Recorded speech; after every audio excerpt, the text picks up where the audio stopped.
दोस्तों आईपीएल 2025 का 7वां मुकाबला हैदराबाद और लखनऊ के बीच खेला गया, जहां हैदराबाद ने ट्रेविस हेड के दम पर 190 रन बना दिए, लेकिन जवाब में उतरी लखनऊ की टीम मैच को अंतिम सांस तक लड़ने के लिए ले गई, जहां निकोलस पूरन ने अपने चमत्कार से मैच को ऐसा रोमांचक बना दिया कि देखकर हमारी भी सांसें अटक गई। आईपीएल के 7वें मैच की पूरी हाइलाइट्स आपको यहाँ मिलेगी, लेकिन उससे पहले आपको क्या लगता है कि इस साल आईपीएल की ट्रॉफी कौन सी टीम अपने नाम करेगी? और वीडियो को एक लाइक जरूर करना। आज का लाइक टारगेट है बस 200 लाइक्स का। दोस्तों आईपीएल 2025 का 7वां मुकाबला और क्या जबरदस्त टक्कर थी। एक तरफ पैट कमिंस की कप्तानी वाली सनराइजर्स हैदराबाद, तो दूसरी ओर ऋषभ पंत की लखनऊ सुपर जायंट्स। मुकाबला शुरू होते ही टॉस हुआ और वहां ऋषभ पंत ने बाजी मार ली। उन्होंने पहले गेंदबाजी करने का डिसाइड किया और उसके बाद तो जो हुआ वो देखने लायक था। सनराइजर्स हैदराबाद की पारी की शुरुआत करने उतरे विस्फोटक बल्लेबाज ट्रेविस हेड और युवा सनसनी अभिषेक शर्मा। दोस्तों इनके इरादे तो शुरू से ही साफ थे, या तो छक्के चौके उड़ाएंगे या फिर कुछ नहीं। सामने थे लखनऊ के धाकड़ गेंदबाज। ऋषभ पंत ने पहली गेंद थमाई लॉर्ड शार्दुल ठाकुर को। अब दोस्तों पहले 2 गेंदों पर ट्रेविस हेड ने खुद को परखा, लेकिन तीसरी गेंद आते ही बूम चौका ठोक दिया। फिर भी शार्दुल ने खुद को संभाला और इस ओवर से सिर्फ 6 रन ही निकाले। अब दूसरा ओवर, गेंदबाजी करने आए आवेश खान और दोस्तों यहाँ तो धमाका हो गया। पहली ही गेंद पर अभिषेक शर्मा ने जोरदार चौका जड़ा, मानो गेंद को बाउंड्री पार भेजने की कसम खा रखी हो। लेकिन इसके बाद दोनों बल्लेबाज संभल कर खेले और 2 ओवर के बाद स्कोर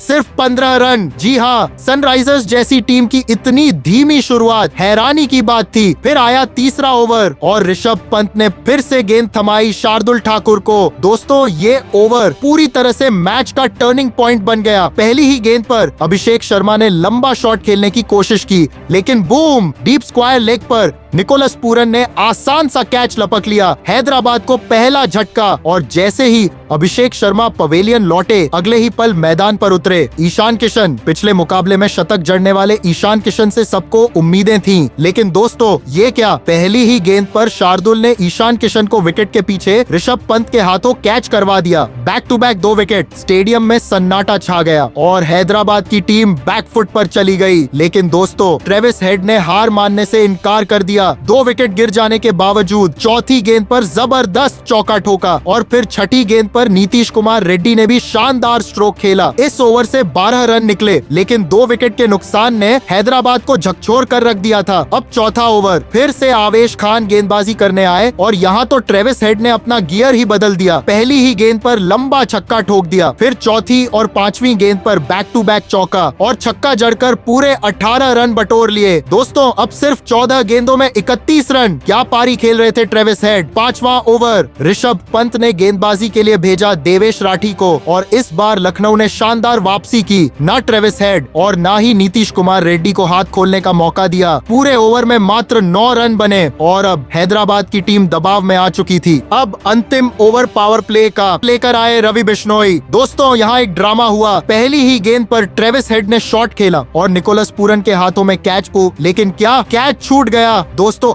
ये कैच छूटने के बाद पूरे स्टेडियम में गूंज उठी, ओह नो। और फिर ट्रेविस हेड ने इस मौके का पूरा फायदा उठाते हुए तीसरी गेंद पर शानदार छक्का जड़ दिया, लेकिन फिर 5वीं गेंद पर रवि बिश्नोई के हाथों ट्रेविस हेड का एक और कैच ड्रॉप हो गया। एक ही ओवर में 2-2 जीवन दान। लगता था कि किस्मत भी आज ट्रेविस हेड का पूरा साथ दे रही थी। 6 ओवर पूरे होते ही स्कोर कार्ड कुछ ऐसा था। हैदराबाद ने 2 विकेट के नुकसान पर 63 रन बना लिए थे। ट्रेविस हेड 42 रन पर खेल रहे थे और नीतीश कुमार रेड्डी 11 पर, लेकिन पावर प्ले में हैदराबाद को जितनी तेजी से रन बनाने थे वो नहीं बने। अब खेल पूरी तरह से लखनऊ के हाथ में जाता दिख रहा था। अब 7वां ओवर, ऋषभ पंत ने फिर से गेंद थमाई देवेश राठी को और इस ओवर में सिर्फ 9 रन बने। हैदराबाद की पारी धीमी पड़ती जा रही थी, लेकिन असली धमाका 8वें ओवर में हुआ। दोस्तों 8वां ओवर लेकर आए प्रिंस यादव और तीसरी ही गेंद पर बूम स्टंप्स चारों तरफ बिखर गए। Travis head clean bowled. पूरे स्टेडियम में शोर मच गया। जहीर खान डगआउट से खड़े होकर तालियां बजाने लगे। ट्रेविस हेड 47 रन बनाकर आउट हुए और हैदराबाद को तगड़ा झटका लगा। इसके बाद 9वां ओवर दिग्विजय राठी ने डिलीवर किया, जहां हेनरिक क्लासेन ने एक छक्का मारा लेकिन ज्यादा कुछ नहीं कर पाए। फिर आया 10वां ओवर और इस बार गेंदबाजी करने आए रवि बिश्नोई। उन्होंने एक बार फिर अपनी फिरकी का जादू दिखाया और पूरे ओवर में मात्र 7 रन ही बनने दिए, यानी 10 ओवर की समाप्ति तक हैदराबाद की टीम बैकफुट पर थी। बल्लेबाज न तो रन बना रहे थे और न ही विकेट गिरने का नाम ले रहा था, जिससे कि कोई नया बल्लेबाज आकर मैच को संभाल सके। लेकिन दोस्तों, फिर यहाँ कुछ ऐसा हुआ जिसने हर किसी को हैरान कर दिया। 12वां ओवर करवाने वाले प्रिंस यादव ने इस ओवर की आखिरी गेंद पर हेनरिक क्लासेन को रन आउट कर दिया। जी हाँ, नीतीश कुमार रेड्डी ने ऑफ साइड की दिशा में शॉट लगाने की कोशिश की, लेकिन प्रिंस यादव ने बीच में हाथ मार दिया और गेंद सीधा विकेट पर जा लगी। क्लासेन क्रीज से बाहर थे और इस चमत्कारी मोमेंट ने लखनऊ सुपर जायंट्स की वापसी करा दी। अगर क्लासेन अंत तक खेलते तो हैदराबाद आराम से 200 पार कर जाता। अब दोस्तों, यहाँ से प्रिंस यादव और रवि बिश्नोई ने अपने स्पेल के दौरान नीतीश कुमार रेड्डी और अनिकेत वर्मा को बंधक बनाकर रखा। बड़े शॉट्स लगाना नामुमकिन हो चुका था। लेकिन फिर आया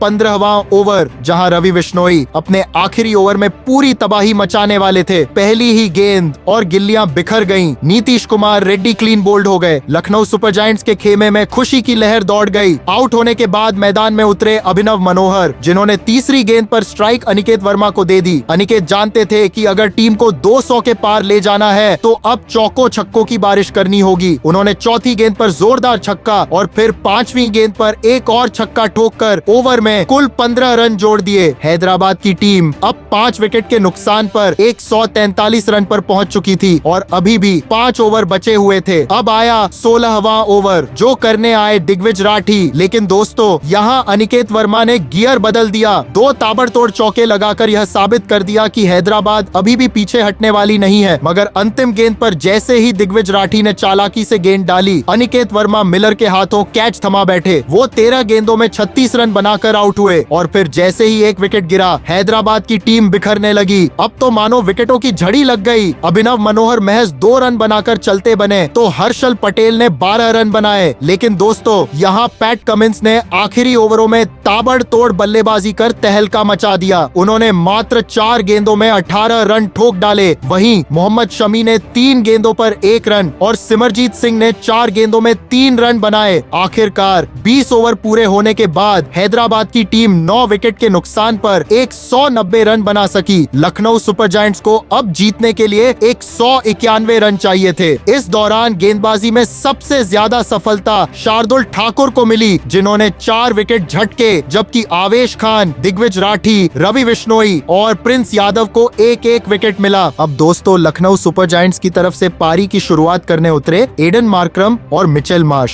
पहला ओवर कराने के लिए सनराइजर्स हैदराबाद की ओर से अभिषेक शर्मा को गेंद सौंपी गई। उन्होंने बेहद कसी हुई गेंदबाजी की और इस ओवर में केवल 3 रन ही बने। दोनों बल्लेबाज पिच को पढ़ने में जुटे थे और बड़े शॉट्स लगाने की रणनीति बना रहे थे। लेकिन जैसे ही दूसरा ओवर शुरू हुआ, लखनऊ को बड़ा झटका लग गया। गेंद थी मोहम्मद शमी के हाथ में और तीसरी ही गेंद पर एडन मार्करम ने गलत शॉट खेला, जिसका खामियाजा उन्हें अपना विकेट गंवाकर भुगतना पड़ा। पैट कमिंस ने एक शानदार कैच लपक लिया और लखनऊ की टीम पर दबाव बन चुका था। 4 गेंदों का सामना करके मात्र 1 रन बनाने वाले एडन मार्करम की खराब फॉर्म एक बार फिर जारी रही। मार्करम के आउट होते ही मैदान पर उतरे निकोलस पूरन। शुरुआत में वे सतर्क दिखे, लेकिन तीसरा ओवर लेकर आए सिमरजीत सिंह और यहीं से लखनऊ की पारी ने रफ्तार पकड़ ली। पूरन ने इस ओवर में 17 रन ठोक दिए और पहली बार हैदराबाद की टीम को दबाव में ला दिया। अब चौथा ओवर कराने के लिए फिर से आए मोहम्मद शमी, लेकिन इस बार उनके सामने खड़े थे पूरी तरह से आक्रामक निकोलस पूरन। उन्होंने एक चौका और 2 गगनचुंबी छक्के झड़कर इस ओवर में भी 17 रन बटोर लिए। इसके बाद 5वां ओवर लेकर आए अभिषेक शर्मा, लेकिन पूरन का कहर यहाँ भी जारी रहा और उन्होंने फिर से 17 रन ठोक दिए। छक्कों की बारिश और तूफानी अर्धशतक छठे ओवर में भी रन बरसते रहे और 11 रन जोड़कर लखनऊ सुपर जायंट्स का स्कोर पावर प्ले के अंत तक 88 रन हो गया। लेकिन सबसे खास बात यह थी कि निकोलस पूरन ने सिर्फ 17 गेंदों में अर्धशतक पूरा कर लिया, वो भी एक बेहतरीन छक्के के साथ। अब लखनऊ की पारी रुकने का नाम नहीं ले रही थी। एडम जैम्पा और मोहम्मद शमी जैसे गेंदबाजों को भी निकोलस पूरन ने नहीं बख्शा और 7 ओवर के भीतर स्कोर 96 रन तक पहुंच गया। यह मुकाबला पूरी तरह से बदल चुका था और लखनऊ की टीम ने इस ताबड़तोड़ बल्लेबाजी के दम पर खुद को मजबूत स्थिति में पहुंचा दिया। इस धुआंधार बल्लेबाजी के दौरान मिचेल मार्श ने भी पूरन का बेहतरीन साथ निभाया और दोनों ने मिलकर हैदराबाद के गेंदबाजों की जमकर धुनाई की। आखिरकार लखनऊ सुपर जायंट्स ने इस मुकाबले को आसान जीत में तब्दील कर दिया। अब आप क्या सोचते हैं, क्या निकोलस पूरन का यह धमाकेदार प्रदर्शन इस सीजन के सबसे बेहतरीन पारियों में गिना जाएगा? क्या हैदराबाद की टीम को अपने गेंदबाजों की रणनीति में बदलाव करना चाहिए? अपनी राय हमें कमेंट करके जरूर बताएं।